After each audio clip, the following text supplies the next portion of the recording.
Good morning. Welcome on Tuesday morning, July 13th. Once again, broadcasting from Anchor Bay. Anchor Bay is north of Bodega Bay, south of Fort Bragg, just below Arena Point. Good morning, Dana Kreshock. Good to see you. Mike and Joe Stromberg, welcome. Don Hoverson, good morning to you. Steve and Andrea, good morning. Barbara Richardson. Mom, good morning to you. Janisa, happy Tuesday to you. Good morning.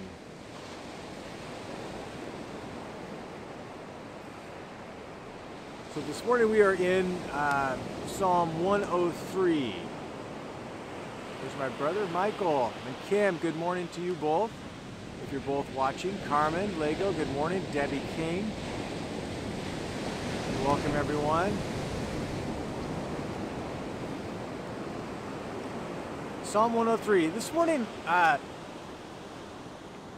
something that Mackenzie said to me a year ago, maybe a couple years ago now. It just sticks with me. Mackenzie, my daughter. Elka, good to see you this morning.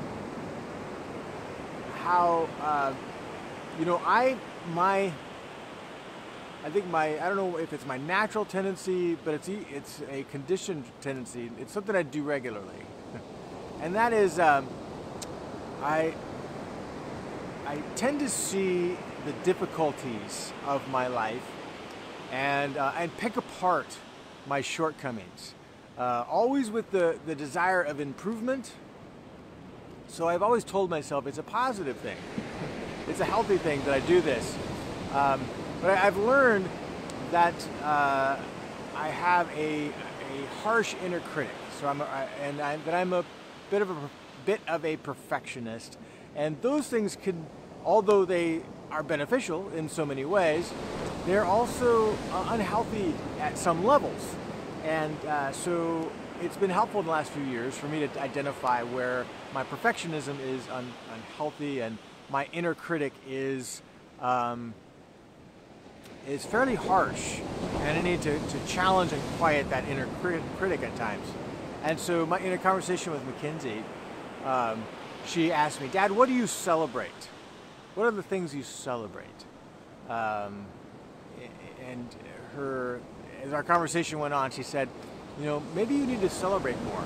Maybe just learn to celebrate more things rather than see everything, how it could have been better, how we could improve this, or how I could, a decision I made or whatever is not healthy. And so it's been this really fun journey in the last couple of years to practice that.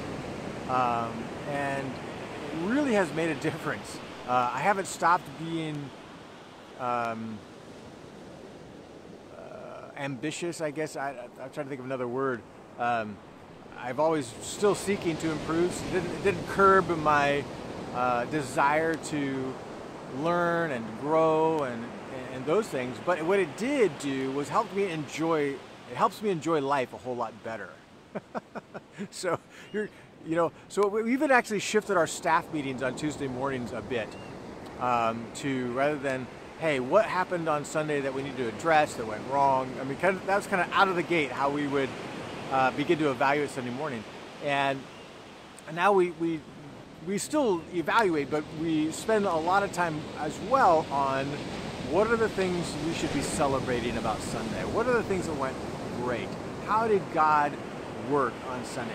How did he move in our lives? Were there visitors at church? What were your interactions with people? Let's talk about some of the things that we should be celebrating today. And it's just makes life so much more fun to see God at work in all these great ways, and focus less on the critical aspects of life. So in light of that, Psalm 103, I'm going to read one short section of it and comment on it. My Bible's on the ground here, so I have to get it. You can enjoy the view while I'm getting it.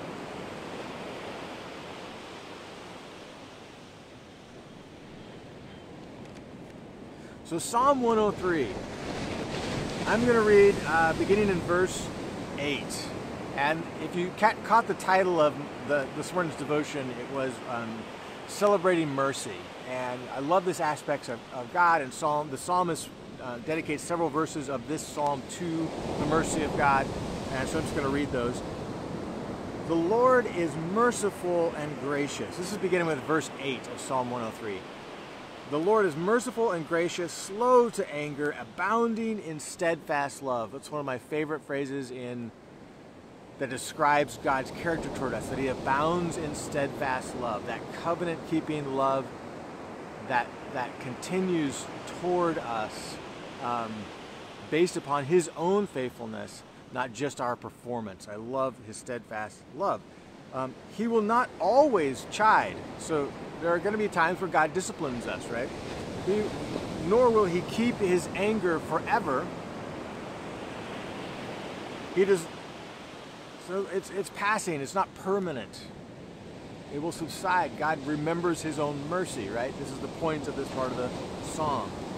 Verse 10, he does not deal with us according to our sins or repay us according to our iniquities. So if God is so far above us in holiness and we are sinful, I mean, if we just think about that from a theological standpoint and try to wrap our mind around the perfection of God and the holiness of God, and that even our smallest sin, our smallest imperfection sets us far apart, and God, who is righteous, who's the righteous judge, that judgment is demanded of his character, that he would judge sin. So thinking about it from that viewpoint, the psalmist is probably reflecting on that idea, and he says, he does not deal with us according to our sins. He does not repay us according to our iniquities. If that were true, none of us would survive. We would all die. God is full of mercy. His steadfast love is abounding. He is slow to anger. Look at verse 11. For as high as the heavens are above the earth, so great is his steadfast love toward those who fear him. As far as the east is from the west, so far does he remove our transgressions from us. In other words, when they are forgiven, they're done. If we are forgiven, we are in right relationship with God because of his steadfast love, his immense mercy. As a father knows compassion to his children, so the Lord shows compassion to those who fear him. And that idea alone was a big turning point for me to understanding the love of God for me. I take great delight in my children. I love them. My children don't always, and especially when they're young and they're in your household, they don't always make choices that you want them to make, and sometimes those choices are so frustrating. But the bottom line is, I still take great delight in my children. I love them so much. I delight in hanging out with them. And now that they're adults, it's even more fun. I'm so grateful to have the relationship I do with my daughters, and Martha and I spending time with them. Mackenzie, in fact, is going to come visit us here today. Looking forward to that.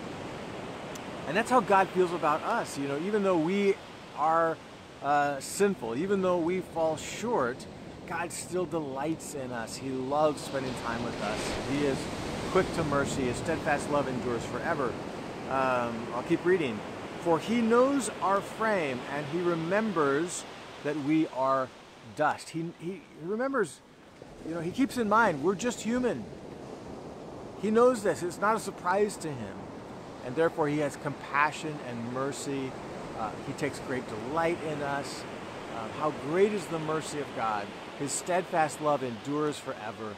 And let those words sink in today, lest we be overly critical of ourselves. God, who is the righteous judge, is quick to forgive and slow to anger, and his steadfast love endures forever. He takes great delight in us all. So rejoice in that today, and ponder these words. Read all of Psalm 103. It's really worth pondering every theme in that psalm. So good. Let the mercy of God fall on you today, and rest in that and celebrate God's mercy today. God bless you. We'll see you again tomorrow morning.